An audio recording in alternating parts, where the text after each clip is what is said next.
గుమ్మ నుండి మావోయిస్ట్ భారతి.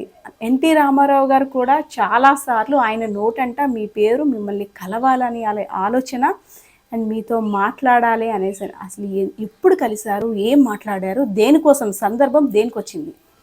నేను 1980లో 81లో సమితి ప్రెసిడెంట్ అయ్యానమ్మ. నేను జైలు నుండి వచ్చిన తర్వాత ప్రజలందరూ కోరిక మీద, ఇది ఏదో ఒక్కనేను కాదు, ప్రజలందరూ కోరిక మీద ఆ రకంగానే నన్ను ఇక్కడ సమితి ప్రెసిడెంట్ చేశారు. నేను సమితి ప్రెసిడెంట్గా ఉంటూ 81లో ఉంటూ ఆయన 82లో పార్టీ పెట్టారు. అప్పుడు హైదరాబాద్ ఎక్కువగా ఈ మీటింగ్స్ కానీ అందరూ వెళ్ళి వాళ్ళ ఎమ్మెల్యేలు సమితి ప్రెసిడెంట్లు అందరం. ఆయన ఎప్పుడైతే పార్టీ పెట్టారు 82లో పెట్టిన తర్వాత ఆయన కొన్ని విధానాలు ప్రవేశపెట్టారు ప్రజలకి.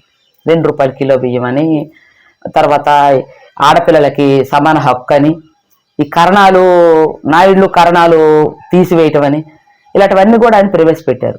ఇది ప్రజల్లో చాలా ఆలోచించవలసింది అవసరం కూడాను.